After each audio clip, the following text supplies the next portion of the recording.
दिलासा देणारी बातमी आहे, कारण राज्यातील शासकीय आणि निमशासकीय कर्मचाऱ्यांच्या 7व्या वेतन आयोगाच्या थकबाकीचा मार्ग अखेर मोकळा झालाय। याशिवाय सेवानिवृत्त कर्मचाऱ्यांच्या थकबाकीबाबतचा देखील महत्त्वपूर्ण निर्णय राज्य सरकारने घेतलाय। पाहूया या संदर्भातला एक खास रिपोर्ट। राज्य सरकारी कर्मचाऱ्यांना दिलासा।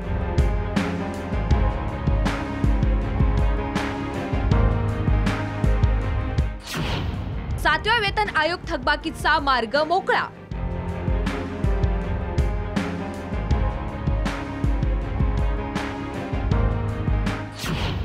पाचवा हप्ता जूनच्या वेतनासोबत मिळणार।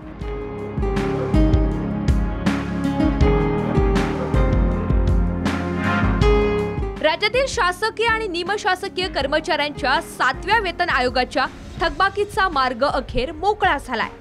याशिवाय सेवानिवृत्त कर्मचाऱ्यांच्या थकबाकीबाबत सुद्धा महत्त्वपूर्ण निर्णय राज्य सरकारने जाहीर केला। या संदर्भात वित्त विभागाने केलेल्या घोषणेनुसार 7व्या वेतन आयोगाच्या अनुक्रमे वेतन आणि निवृत्ती वेतनाच्या थकबाकीच्या 5व्या हप्त्याची रक्कम जून महिन्याच्या वेतनासोबत मिळणार आहे। राज्य सरकारच्या निर्णयाचं कर्मचारी महासंघातर्फे स्वागत करण्यात आलंय। सरकारी कर्मचाऱ्यांसाठी खुशखबर।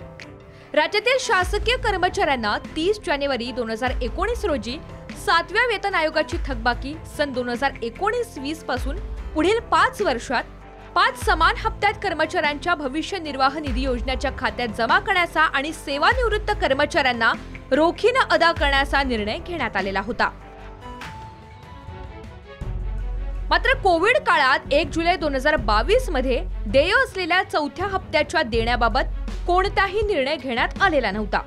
त्याचवेळी 5व्या हप्त्याबाबत निर्णय घेण्यात आला नव्हता। अखेर 20 जूनला या थकबाकीला मंजुरी देण्यात आली। यानुसार सर्व जिल्हा परिषदा, शासन अनुदानित शाळा आणि इतर शासन अनुदानित संस्थांमधील पात्र कर्मचाऱ्यांना थकबाकीच्या 5व्या हप्त्याची रक्कम जून महिन्याच्या वेतनासोबत अदा करण्यात येणार आहे। हा शासन निर्णय जाहीर करण्यात आल्यानंतर महाराष्ट्र राज्य राजपत्रित अधिकारी महासंघाचे ग.दी. कुलथे यांनी स्वागत केलंय। ब्युरो रिपोर्ट, साम टीव्ही न्यूज।